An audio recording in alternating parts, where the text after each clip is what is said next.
Can you walk us through that ceremony when they made you? And, who were some of the guys that were there? I really don't like to do that. It's still hard for me to do that, to be honest with you. It's Oh, still, okay. even though what I did, it feels like a betrayal. But there was about a dozen of us in the room. Joey himself pricked my finger, did the ceremony with me personally, as everybody stood around. And it was something. It was really something. I had to swear that by that knife and gun, I would protect anybody in the family. You go through that whole ritual. It was an honor in my mindset at that time, I thought it was a great thing. Now I don't. Obviously. Welcome back to the Invest in Yourself podcast. Today I'm joined by Bobby Luisi, who was a capo in the Philadelphia Mafia. Bobby shares today how he claims Joey Merlino made him a made man in the Philadelphia Mafia. Bobby started off his career in the Patriarca Crime Family. His father was part of this family as well. Bobby would go on to become a proposed man in the Patriarca family, but it didn't work out in his favor, so he went over to the Philadelphia Mafia. This is where Bobby claims that he came across Joey Merlino and he made him a made man in this family, and he would later go on to making him a capo. Bobby spent a number of years on the street. He worked up his way in the drug business and he got very high up there. One day he was busted by the feds and went to prison for a long time. Bobby turned his life over to God and is now spreading his word. Please subscribe for more interviews like this, and without further ado, let's get into Bobby's story. Hey, Bobby, how you doing, man? Good, brother. How you been? Good, man. Thank you for coming back on my show. I appreciate it. Thank you for having me on the show again. Yeah, this is probably... Great to be here. I know me and you went back and forth. I went on your show, you went on my show, like 3 or 4 times. So each time we talk about your life and stuff, but I really wanted to expand on your whole redemption story and as well your upbringing in the Patriarca family, the Philadelphia Crime Family, and just really cover your whole story and where you are today. So, to really start the show, I think we should go back to your early life and, kind of explain what it was like for you growing up. Well, at an early age, I was 11 years old, 12 years old. I was working for the gangsters, the Angulo family. Rome vending. They had a vending company, obviously. That was one of the things, Mm-hmm. So I'd work during the day after school, and I used to go on Saturdays out there in the field and roll the dime machines. In those days, those were the gambling machines. It looked like a pool table, but you put dimes in it. You played it for money, Yeah, different time. Different time. I used to walk around with a big... silver thing to roll the dimes and the quarters, and you had to see it. It was way more than I did at the time. But, I was making $40-$50 a week at 11. Wow. With So the gangsters and everything, yeah. Who was the guy that was running? You said it was Ronnie, right? What was his... Ronnie Romanowski. Yeah. And he passed away now, Ronnie. Yeah. Oh, just recently? I don't know how long ago, but someone else told me they knew him and he passed away. Wow. Yeah. So, he was really the go-to guy when you were first getting involved with crime.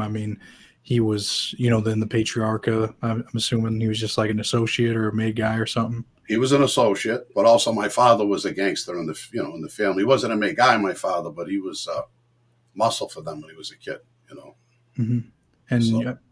And so with your father as well, when you're growing up, what was your relationship with him? And I know you had a stepfather as well that was involved in, I suppose, very on a lower level, kind of associated the family as well. Mm-hmm. Yep. What was your relationship with them two guys? Oh, when I was younger, my stepfather, Santo, I just call him Santo. He's my dad, It was rough. It was rough. I was a rebellious kid. Not his fault. I was just a rebellious kid. And I wanted to be with my father. And I used to let him know that. But I didn't have a good relationship with my father when I was younger. I really didn't get to know my father until I was about 16. When I moved back to the North End, he gave me an apartment in his building. And at that time, I was really hanging out with the gangsters for a little while.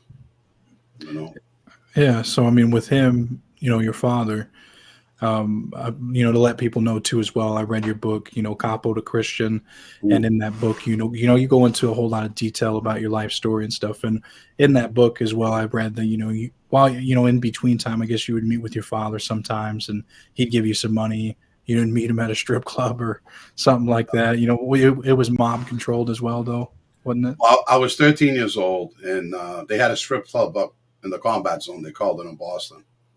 Bad place, all hookers, everything, pimps up there, whatever, strip joints. And I used to take the train from East Boston and go to town to the combat zone once a week. And my father used to give me 25 for me and 25 for my sister. That was like the alimony thing, you know. Yeah, for And just the week. yeah, Yeah. so that happened. That went on for a little while, you know. So as a Then I ended up 13. going back in the North End with him when I was 16. Oh, okay. So I mean, just yeah. So over time, I mean, you were still talking to him a little bit, but just not really staying with them or anything like that. No, no. Yeah.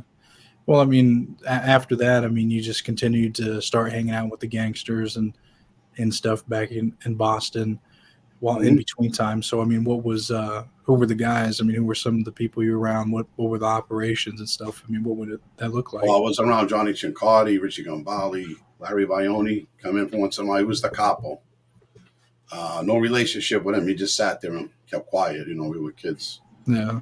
Ralphie Chong, Matina. There was a lot of guys that was around.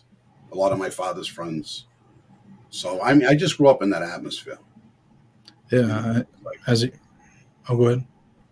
well, what are you going to do in the neighborhood? You become a cop, a fireman, construction worker, or a gangster. There wasn't too many options at Yeah. that. You know, we And weren't as a thinking about college in those days. I mean, and as a kid too, you see your father, stepfather, and other family members and friends and everything involved with it. So it's really got to Hmm. draw you in because you see them living, above everyone else's means, having good cars and stuff. I mean, what did it look like? I mean, what was so appealing to you that these guys were doing? I guess the money, the women, the beautiful suits, the clothes, you know, the whole thing. It was the whole like ambiance of the whole thing. I can't explain it. It's like you know, you look up to them. They were like movie stars in the neighborhood. You Yeah, know, everybody else was like a working stiff, going to work construction, whatever. And these guys every day dressed to the T. In those days, they wore suits. They dressed every day. You know, they drove beautiful cars, Cadillacs, Lincolns, whatever, you know, they desired, and beautiful women around them. And it was just like a movie. How could I say? It's like being in a movie in a way. You know, you yeah, just like poured into it. You can't help it. yeah. You know, So I mean, in that time too.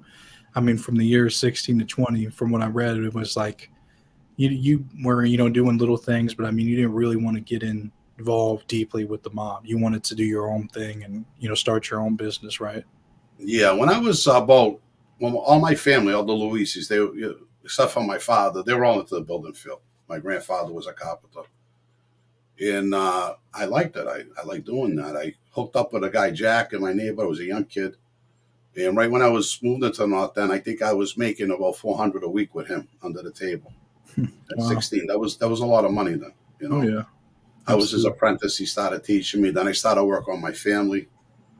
By 2021, I was buying homes, building homes, specking houses in my early 20s. Um, I really enjoyed it. I loved it. But I went to Martha's Vineyard. I sold my buildings in Boston, went to Martha's Vineyard, and it crashed down there in '89, and I lost all my properties. Then you had a restaurant stuff too, didn't you? We had a Chinese restaurant on Martha's Vineyard, China Vineyard in Eggertown. Yeah, we opened that up. I was hoping that would sustain, but it didn't. You know, and couldn't live there off of that. So I ended up coming home with my ex-wife and two kids, broke. So the next thing I could do was back in the North End. I just put a gun on my belt and I went on the street, started making money. Yeah. So I mean, going through all that, building up a legitimate business and failing. I mean, I would see that that would have a toll on your Oh, mental it did.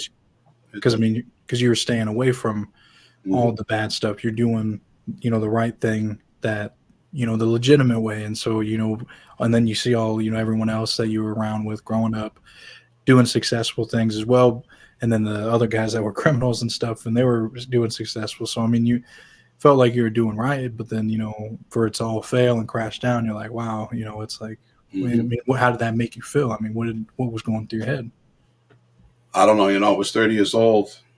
I worked all these years since I was a kid, working hard to builder's license, and all of a sudden everything's gone. Credit money's gone. Like I told you, come back home. They were repossessing my minivan, and I had $100. You And that know, and was I it. went back in the neighborhood, and I just had to grind, selling cocaine, whatever I had to do. Before you know it, you know, I was removing cocaine. I opened up a card club, my first one, bookmaking, doing the whole spiel, starting to earn money. I'd So, say 2 years into the street, 3 years, I became a millionaire. jeez. Go right Yeah. back up again. Yeah. Well, and for you to get back in there, I mean, say, okay, let's go back. So, like, you get back to your, hometown. Everyone's back. I mean, you're struggling. I mean, who do you go to? I mean, how do you even work your way up in that? How do you build that trust to even do these operations? Well, I was a Luisi, so I had to step up, because of my father. So it was easy for me to walk into all these people. My family was well known. My father was well known. I was Bobby Luisi's son, and it was easy on the introductions.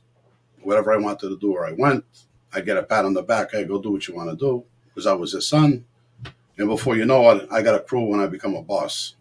So. And when you came back and you started getting into selling drugs, there was in the book you had mentioned the guy that helped you start getting involved with it, and his name was Vinny. Can you explain who he was and what impact he had on you and helping your business grow like that? Well, when I started hooking up with Vinny, first I went after him to shake him down.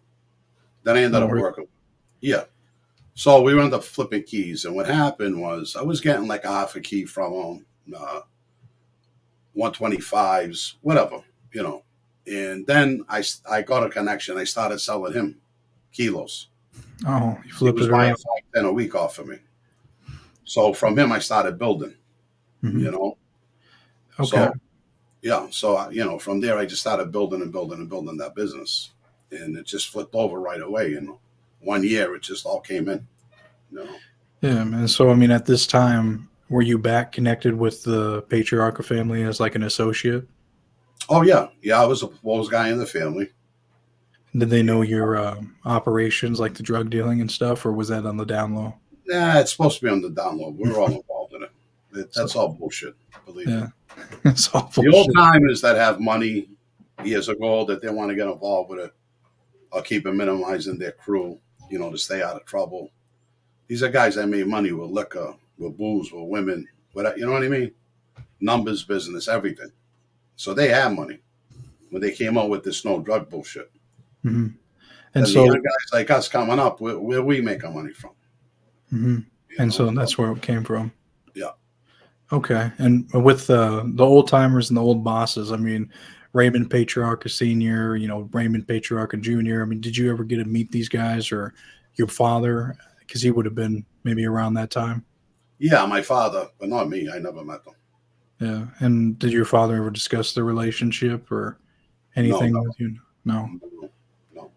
So, I mean, I knew his involvements in the street in Boston and everything. Don't get me wrong. Yeah. But as far as him meeting Junior or the father, I'm sure he had in his life a few times. Yeah. I know he went down to Rhode Island a few times, so I know he met these people. But again, see, the Boston crew was a little separated. Mm-hmm. Even though Patriarca was the boss of the family, don't get me wrong, but he was in Rhode Island. And the Angiulo family really were running. Jerry Angiulo was Raymond's underboss. Mm-hmm. He was really running most of the activities in Boston. And so it was separated. And so why did they split, in areas, instead of, having it in one? I mean, because they had. Oh, no, it was one family. It was one. Family. It was one family. But Raymond was headquartered in Rhode Island, mm-hmm. and Jerry was in Boston. And was there a reason for that in particular? Did they want it like that? Well, Patriarca himself was born in Worcester. I think 4 years old, they moved to Rhode Island. Mm-hmm. But Patriarca came up to Boston in his younger days, and then the family ended up being left to Raymond. So what he did is he had his office down. The office was down in Rhode Island. Right. Jerry had the doghouse in the North End. They used to call it his club. Mm-hmm. And that's what they did their business out of. But Jerry answered to Raymond. Everybody answered to Raymond. So, yeah. It wasn't that they were separate. It's like maybe like the Gambinos, they might have a crew in Florida. Mm-hmm. Yeah. Or the Genovese, but they're still answering back in New York. Yeah. You know what I mean? So everybody was answering to Raymond, believe me. Yeah, so I mean, Raymond had definitely a big impact on everyone. I mean, he was the boss, and whatever he said went. And so with him as well, who do you even know like deeply the history of the Patriarca family? Like who would have been before him? I did know everything, and I did have all the names. It's in the book. But I'm getting a little older now. I don't remember all these names anymore. Yeah, I mean, because these guys go back, they're old timers. We're going back to the 30s. Yeah. Yeah, I mean, No, I understand. it's hard to remember. It really is. But it's all in my book. Okay. My book. Yeah. Well, I was going to say, so then for you in particular, I mean, who was the guy that you reported to in the Patriarca family at that time? I mean, weren't you with, I'm not sure who, I mean, who exactly were you with in that area? I mean, who was kind of like the boss overall? Well, the guy that proposed me, the guy that I was with was Mark Rossetti. Mm-hmm. And that's who you're around. He was your like made guy in, or he was a capo? Yeah, he's the one that actually proposed me in the Patriarca family. And then around Jackie Salemi, Frankie Salemi's brother, Frankie became the boss. Mm-hmm. When he went away, his brother took over there for a little while. So these are the people that are around. I was around the Salemi faction, I should say it that way. Yeah, and with the Patriarca. Yeah. And with Frank Salemi too, when he eventually became boss, wasn't he a little bit Irish, or he wasn't full Italian, right? Half Irish. So how did that work? I mean, did they just kind of the old man Raymond would never make him, no matter what he did. He won't make him because he wasn't pure Italian. Junior made him the son. Oh, so Junior did actually make him a made guy in that family? Yeah. Well, the rules kind of changed a little because we're really Americano over there now, Yeah. So one of the guys I made had Irish in him too. Oh, really? But he had an Italian last name. Yeah. Didn't have to be full Italian after what year would you say that was going down? Like 70s, 80s? I would say the late 80s, 90s that was starting to happen. Yeah, things were changing. Things were starting to change, yeah. And Frank Salemi too, he become an informant? Yes, he did. And was that way after your time on the street? No, he became an informant. Well, let me tell you, when I was running, by the time I got picked up at 99, he was still in the county prisons up there. Because in Boston, they keep us in the counties before we get convicted and go to feds or whatever, Mm-hmm. So at that point, nobody was sure. And when I was with him in a cell block, I didn't know that he was already cooperating. Yeah, they pulled him out before they pulled me out. Yeah. So what was your thoughts when you heard he flipped? I wasn't surprised because he was around Stevie Flemmy and what's his name? Come on. The other guy that was involved in the internal war, the three factions? Yeah. Whatever. I even forget his name now. That's how. J.R. Russo in it? No. No. Whitey Bulger. Whitey Bulger. Okay. Oh, okay. So yeah, that's why you weren't surprised when he flipped. No. Yeah. No, I really wasn't. Mm-hmm. Well, they make good guys flip, those two idiots. But what are you gonna do? Well, when you came back as well, there was an internal war going on with the Patriarca family, right? Yep. What was it all about? Well, nobody wanted Frankie Salemi to take over the family, and that's where it was headed. So, Wild Bill Grasso was the underboss for Raymond Jr. down in out of Connecticut and Rhode Island. He got clipped, and the same day they tried to clip Frankie Salemi. They got him on the highway on Route 1. I think they hit him 2 or 3 times in the stomach. Yeah, I don't know if it was a large caliber 22. I don't remember. And that really was a show of force then. But Frankie carried on. Joe and all those guys in Boston got picked up. He didn't have too much opposition. So Frankie just stepped in. And that's when he became the boss for a while. Yes, but not really. He was a pseudo boss. Really wasn't respected. What's the pseudo? Well, it's like writing a book under a fake name, a pseudo name. You know what I mean? Yeah. No, he really wasn't respected as the boss. For a number of reasons. For a number of reasons, yeah. Joe Russo, Vinny Ferrara, all these guys still had their loyalists with them. And they're all against Frankie. So. What about when you decided to leave the Patriarca family? What was the reason for that? Because you weren't with them when you got back on the street, started selling drugs. I mean, how long were you with them until you had I was with them for a while, and then, something happened between me and one of the capos. And I know I wasn't going to get made in that family. See, the rule is, and what they used to do in New York, even with the 5 families, a name will go through all the families. You know anything about this guy? You got anything against him? Come up now, talk about it. You know, Yeah. Boston's a little different animal. You know, too. And if one guy says no, soldier, boss, whatever, it's no. And this is what they do. They put their beef in, whether it's a personal thing, whatever it is. And I knew that I was never going to get made in the Patriarca family. So now I got $1 million on the street. I got my cocaine business. I got all my businesses going. So I wanted to get made and straighten my crew up. And I ended up going to Philadelphia. And that's where I met Joey Merlino. Yeah. And, to go back into it a little bit as well, I mean, after you, before you even met, in the book, you had talked about, getting involved with the Philly guys and stuff. I mean, you almost had a potential opportunity. You were trying to get involved with the Gambinos as well with, you had someone go between to talk to Pete Gotti. So what was that about? Well, I had a friend, Jerry Comet from Rhode Island. And when Frankie went away, Louis Baby Shanks took over. Baby Shanks took over the family. Mm-hmm. And he wasn't too crazy about him. So he had associates in the Gambino family, Angelo Emilio, Frank Giggsy. So he set them up to me. The Frenchman sent them to me. I met them. And they went on my behalf, Giggsy did, to talk to Pete the Nose Gotti. But really there was nothing Pete could do because there was already a sitting family in Boston.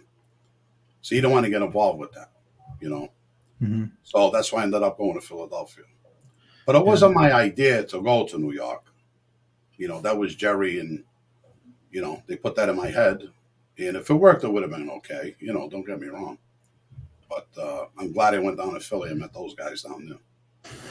So what was that like when you went to Philly and how did you get your in with, I mean, because Ralph Natalia, that's how you say, how did you get involved with well, the him? guy that my friend Frank Rossi did time with Ralph. And he kept telling me, because Frankie was in my crew, he kept telling me, come on, let's go meet Ralph. Let's go meet Ralph. So finally we took a ride down there, met Ralph. I really liked Ralph. We had a good talk. Started going back down again. Eventually I went over and I met down in Delaware. I met Georgie Berghese, some of his guys, and eventually met Joey and the rest of the crew.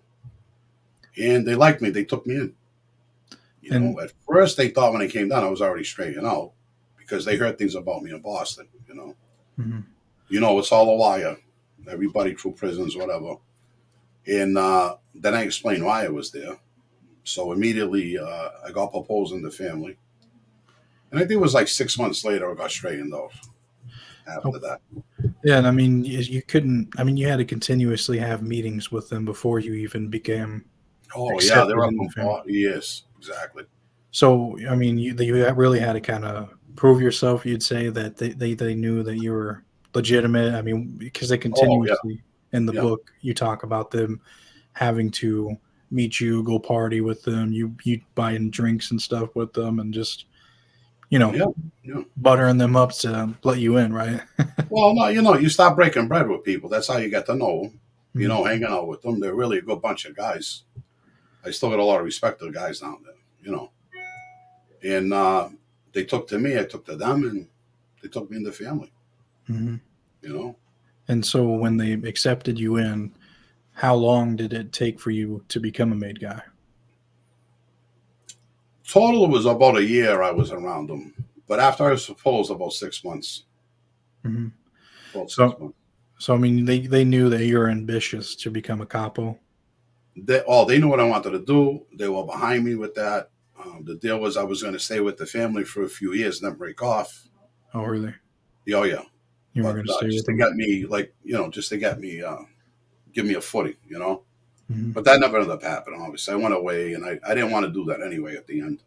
Yeah. I found Christ on the street, so I lost all that ambition to be a boss of a family or whatever. Yeah. Well, it was still called the Luisi family in Boston, and I was the boss of that, but mm-hmm. I was under Joey Merlino. I mean, the word capo in Italian doesn't mean captain, it means boss. When you become a capo, you're right under the boss, the other boss, and the consigliere. At any time, any capo could step up in the family and become a boss of the family, you know. Mm-hmm. So Yeah. And he I had, was in a good position. yeah. Well, can you walk us through that ceremony when they made you, and who were some of the guys that were there? I really don't like to do that. It's still hard for me to do that, to be honest with you. It's Oh, still, okay. even though what I did, it feels like I'm betraying. But there was about a dozen of us in the room. Mm-hmm. You know, Joey himself pricked my finger, did the ceremony with me personally, as everybody stood around, and it was something. It was really something. You Yeah. know, I had to swear that by that knife and gun, I would protect anybody in the family. You know, you go through that whole ritual, and it was something to be made. Yeah. It was an honor to, in my mindset at that time, I thought it was a great thing. You know, now I don't, obviously. Yeah. You know, Well, I mean, so you worked your way up after becoming a made guy. You became a capo. yep. How did you approach becoming the capo? I mean, did you let them know, hey, Well, like when you I went said? down, they had found out about me, through the grapevine, what I was doing, what I had up there. They were visiting back and forth. They were actually talking to Patriarca guys that they knew, and a lot of them were working with me already. And they knew right away what I wanted to do. I mean, it wasn't a secret. And, Joey, we had a meeting in South Philly. One of the Patriarchas came down to the meetings with me, and they told him that they were going to straighten me out, make me a capo in the family. He wanted that message to go. He wanted that message to go back up to Boston through the Patriarcha Mm-hmm. guy that came down with me. I don't want to mention his name, and that's how the word got back. So they didn't have no problem with you being Of involved with course they drugs. did. That they Oh, did, you mean the Philly family? yeah, with drugs. Well, Georgia Begayza was the liaison between Boston and Philly. Mm-hmm. So I do a lot of things with Georgie. He'd go back and forth, whatever, And they kept telling me that they knew I was a big drug dealer. They wanted me to stop. Georgie really wanted me to stop selling drugs. And I was really wanted to do that for a while. And we were really slowing down with it, until something happened and it got brought back up again in Philly and ended up sitting with a rat and FBI agent. So how long did that last before you got set up? I would say that investigation, I don't know, went on for 6 months, 9 months, maybe tops with me. Took them And a while to get into me. Then once I started talking with them and, that put the nail in the coffin for me. That was it.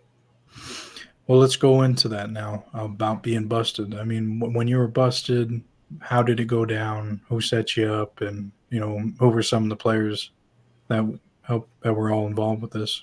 Well, Ronnie Previty was wearing a wire not only on me and my Boston crew, but on Joey and Ralph Natali. He was going back and giving the government everything. They had me. I was introducing him to my crew when he came up. They knew who my main guys were on my crew. They knew everything, the feds. Ronnie just gave up everything, and it was Ronnie. I really believe, Joey and I should have thought about this more. I felt at that time, too, Georgie didn't want me doing it. I felt like I went behind his back to do that, because Georgie's a figure in the family, believe me. He still is today. So, um, I don't know. I was betrayed. I felt betrayed. When I was in there, I was only facing 10 to 12 years. But I got wind from an AUSA that went into my lawyer's office. He retired from Boston as an AUSA. Came and told me that my friends were ratting on me were murders. Because he came down, we're looking to make a deal. He says, I'll get you the deal. But he says, you're not getting out, Bobby. You're not going home. They got you cold on murders. Your friends are all ratting on you. This is up in Boston. So I got the drug thing down there. They're accusing me of a murder in Philadelphia. I got these guys up here telling on murders up here. They're lining up against me, So that really made me disgusted with the mob. Yeah, and even during all that time, I mean, there was the final you went to sit down with an undercover agent as well. I mean, that was, really the last thing that had happened, and then they raided your house, right? Yep. Yep. They were very respectful when they came to my house, though. They really Yeah. were. They treated my property, my family, everybody great. They didn't rip the house apart. If they took something out of the drawers, they put them back. They came in with a lot of respect. You know why? Because I respected them. You were I polite. used They to were tell my polite. guys, I knew they were listening. Listen, let them do their job. Leave these guys alone and do your job. I used to tell them. Don't worry about them. So I used to tell them. Wow. Yeah, well, I mean, it's true. They are just doing their job, but They're doing their job. so, We're doing our job. Don't get caught. That was, what I mean? that was the mindset. And they told me, the Boston office, they would have never got me. I was getting too cushioned. They knew through my crew, my guys weren't going to rat on me. My immediate crew that was around me, not the other people with the murders, but that immediate crew, they knew wasn't going to rat on me. So I just kept cushioning myself. But what Ronnie was doing with Joey was pushing me more out in the open, and I ended up sitting with an FBI agent. That's how they got me. And you got on. They got you on tape with this FBI agent trying to sell them a couple kilos. Was it? Video and audio. I didn't want to sell them nothing. They were pushing me to buy it. Oh, really? Yeah. And then I got a call from Philly. You going to help this guy? And I said, yeah, I'll help him. And that's when it went down the deal. Because I was palling them off, and I wanted nothing to do with this guy. I didn't like Ronnie Previty. I thought he was a scumbag from the get-go. There was just something about him I didn't like. I didn't want to deal with him, but he kept getting pushed on me. So that's what ended up happening. And so after they raided your house, they arrested you, they debriefed you and let you know all this stuff was happening, and that, they had people, informants flipping on you and everything. I mean, what was going through your head? I mean, were you ready to leave that life? Obviously, I'm sure. I was already set in my mind because I found Christ 15 months before I got arrested. Yeah, something that happened to me. It's in the book. Oh, yeah. And I didn't know what to do. I was walking on a toddling fence. I was praying to God, get me out of this. How am I going to get out of this? And the way he got me out was I got arrested. And the day I got arrested, I was happy. I felt this is it. I'm off the street. I go do my time. I was going to retire in Florida. That was my plan. Didn't want to know nothing with it no more. That's what I wanted to do. So it worked out like that. No. Ultimately, you ended up getting 13 years, right? I did 14. Yeah. 14. Yeah. So during that time, I mean, what were you doing? What did you have going on? I mean, because you changed your mind. I mean, you were ready to study about God and everything, right? Yeah. As soon as I went in, I started studying because all that happened to me. It was still having problems with the demonic and all of that. And, I kept reading, I kept studying. I ended up getting a degree in theology from an online school. I had to do it through, obviously. Mm-hmm. And I wrote 2 books in prison. God's Plan Revealed and From Capo to Christian. And they're doing well. They're on Amazon. They're selling, Yeah. So it was an experience. I'm a guy who never even read the newspaper. Maybe an article about me, I push it away. I didn't care, Yeah. And seriously, what did I say? Get me 2 copies of that paper. I didn't care. I'm not going to read it. But anyway, and don't let people bullshit you that they don't want to read this stuff either. They love seeing it. Yeah. So then I'm going in there and I'm trying to write books. And I learned how to write a book. And it took me years, but I did it. Yeah, I'm sure it was a whole different game from selling drugs, being involved with crime and everything else, to being an author, being trying to write good and everything, punctuation, all that. Mm-hmm. I learned though. I learned. Yeah. Oh, and that's good that you changed it. You found it. God changed your life around. And I mean, what else was going on? I mean, you started becoming a preacher and stuff in there. I mean, did you attend church and all that? And I mean, what? I had a theology class. I started in there. Probably as soon as I got in the feds, 2002, 2003. I was picked up in 99, but I was in Boston most of that time, And it was 2002. They put me in the feds. I'm not sure. 2003. Yeah. I'm going to tell you, it was 201 because I was in New York during 9/11. I was in Manhattan when that happened. Yeah. It was 2001 they moved me. They put me over there. And I studied every day. I loved it, praying, talking in tongues, the whole thing, And I decided to do the course, and I did a 4-year course. I got a 3.8 GPA. I earned 226 credits. Dang. So I did well, So when you got out as well, I mean, what was your mindset when you got out of prison, and what was your thought about? I wanted to go right into the ministry. So my first apartment I got, they had the complex had one of those party rooms, whatever. So I used to rent that once a week, invite the people from the complex, and I used to do a teaching in there. Then from there, I started was assistant pastor at Faith Keepers Ministry. It was a black church, really great people. I was only there for a short time. Then I was on the TV in Tennessee, and I was on the radio in Tennessee. That was my passion. That's what I wanted to do. But that costs a lot of money to do all these things. Oh, yeah. Yeah, so I let that go, and I started to move around, went to Florida, came back to Boston. And then I started the podcast, the Bobby Luisi Show. Yeah, so I mean, you continue to spread the message of God and trying to get that out there and teach people, and that's cool that you got that, because it keeps you well grounded. You stay out of all the drama, you don't get involved with it, and you just continue to just try to help people out, and that's what it's all about. I'm lucky. God's good to me. I'm in a great relationship with a beautiful woman. I go to work every day. I love going to work. I come home, I put my feet up, and I'm going to worry about nothing. No. It's just a better way of life. Yeah. There's nothing on this street. It's all Satan. There's nothing good out there for anybody. I feel bad for these guys that are still pushing drugs and want to be gangsters and doing the nonsense that they're doing. They just don't understand. I had to be woken up from it, So, really, it's just a bad life. Yeah, I mean, you really had to go get busted, go to prison, and really to change your life, or else, I mean, you would have continued to live with that. You would continue to live the way you were living. I mean, if you didn't go to prison, I don't think. I mean, what do you think? I mean, I don't think you would have changed, right? And if you wouldn't have got locked up, it would have been hard too. How could I have walked away from my crew and all of that? It wasn't the money anymore, but how could I just walk away from it?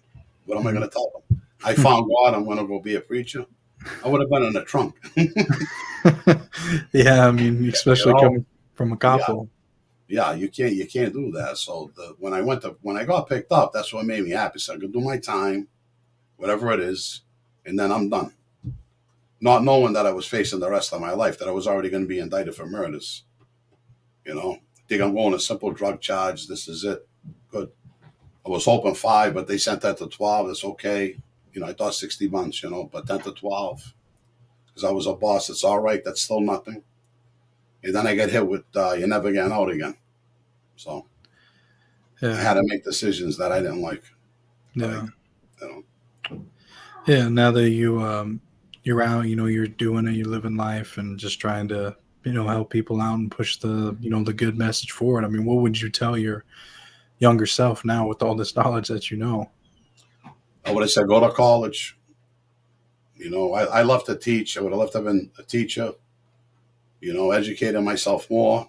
I wouldn't have, if I knew the way things were going to turn out, I don't think I would have walked this path. But then again, in my beliefs and my faith, I believe I had to walk this path to become the person that I am now. So it was an experience.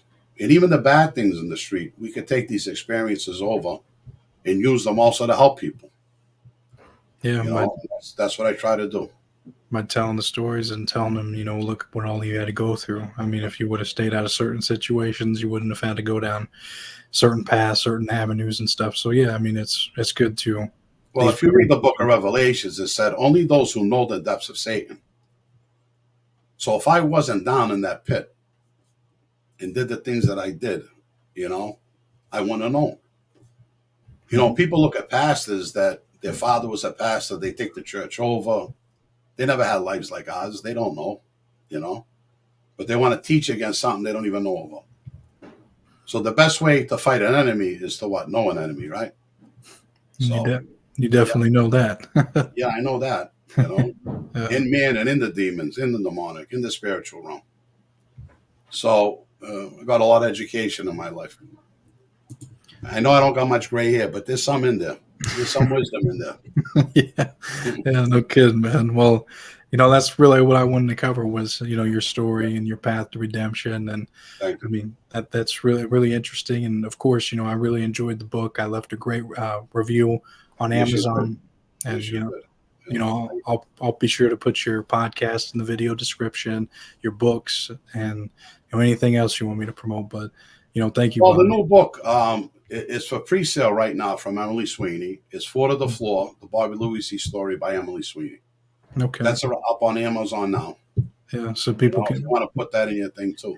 Yeah, when does that expected to come out? You know yet? I think it has to be out by April 1st. Oh, I okay. believe. So yeah, it'll be coming out soon. Yeah, All right. it'll be out soon. And then you got the documentary you went on, or what is it called? The Netflix. It's coming out November 14th. How to become a mob boss. Yeah, there it is. Like that, yeah. Yeah, that'll be cool to see you on there and all the other guys that were in that life. Yeah, like I said, Mike Francis is on there. Sammy the Bull, Yeah, the gangster from Boston, Irish gangster. It's gonna be a good show. yeah. I'll be I out. believe Emily Sweeney too, the one that's writing my book, is on there too. Oh, cool. Yeah, I'll be sure to Yes. check that out. And anybody else that wants to see that, because, like I said, they're just telling Bobby they just came out with Get Gotti, and that was another good one. So it sounds like they want more mob stories or something. Yeah, Yeah. Well, thank you everyone for tuning in, and of course, we'll see you on the next one. Bobby has got quite the redemption story. He made a choice. He was going to leave the mafia life and give his life to God. Bobby is spreading the word of God as much as he can. If Bobby could change his life, anyone can. He was so deeply involved in that life and he was able to overcome it. Please comment any key takeaways that you got from this interview. Please share it with anyone that you think will enjoy this type of content. Also, please be sure to subscribe to my channel for more videos like this. At the end of this video, a playlist will pop up of all my other mafia related interviews I've done in the past. Thank you again so much for watching, and of course, we'll see you on the next one.